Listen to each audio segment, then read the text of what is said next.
Turn off the lights, put on your headphones, and lock your doors. You have entered the world of the unknown. Welcome to the Dead Hour broadcast. The clock in the central reading room of the old Citadel Library had been broken since 1957. It was permanently stopped at 3:15 a.m., a time when only the deepest sleepers or the most desperate scholars were awake. Tonight, Dr. Elias Thorne, a linguist obsessed with dead languages, belonged to the latter. Elias was searching for the Codex of the Silent Tongue, a manuscript rumored to contain the forgotten rituals of a pre-Babylonian cult.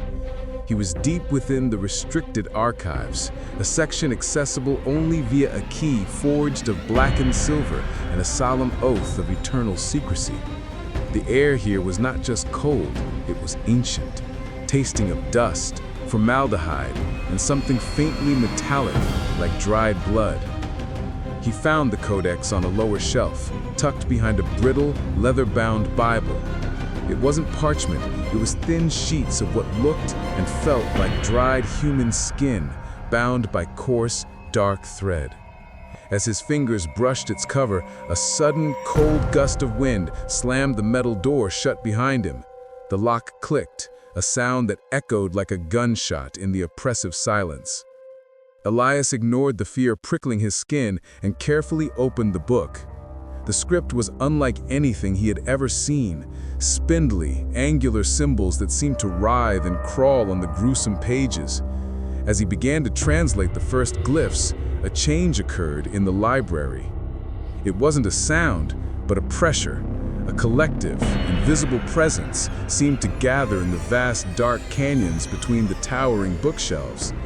Elias felt his neck hairs stand up as he realized the archive was not empty. Then, the whispers began. They were soft, dry, and endless, like sand pouring from a great height. They came from the shelves, from the spaces where the books met the ceiling, from the deep shadows beneath the reading tables. They were in a multitude of languages: Latin, Aramaic, Sanskrit, and many he couldn't recognize, all talking at once, yet none distinguishable. They are the souls of the words. A chilling thought formed in Elias's mind. The knowledge trapped here, yearning to be read, yearning to be free. He gripped the Codex tighter, his heart hammering against his ribs. The whispers intensified, focusing on him. It felt like 1,000 dry lips were pressed against his ears, reciting his greatest failures, his deepest regrets. You should have stayed home, Elias. You know the price of forbidden knowledge. He forced himself to look at the page. The symbol he was translating was the sign for the open door. As he finished translating it, the parchment in his hand seemed to pulse, and the dark thread bindings began to unwind. Suddenly, a distinct voice rose above the cacophony. It was a clear, young woman's voice, speaking in perfect, archaic Greek. "Do not complete the sentence, scholar, for the door opens both ways." Elias looked up. Standing 10 feet away, in the dim light cast by his oil lamp, was a figure, not a ghost, but a librarian. A woman in a severe gray uniform, her face pale and her eyes wide with desperation. "You must stop," she hissed, her voice barely audible over the growing roar of the whispers. "The Codex is a trap. It doesn't contain knowledge. It consumes it. It has trapped every soul that finished reading it." As she spoke, the shadows behind her deepened. Hundreds of pale, paper-thin hands seemed to reach out from the shelves, gently pulling her back as if into the books themselves. Elias, paralyzed by terror, could only watch as the librarian's body began to flatten, to stretch, her clothes becoming indistinguishable from the gray covers of the books around her.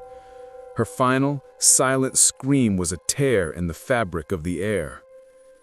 He looked down at the Codex. The next symbol was the sign for eternal silence. He threw the book away, scrambling back, but it was too late. The unbound pages of dried skin flapped in the sudden sharp wind and settled all around him. The whispers became a deafening roar, and the metallic smell of dried blood became overpowering. Elias Thorne was never seen again.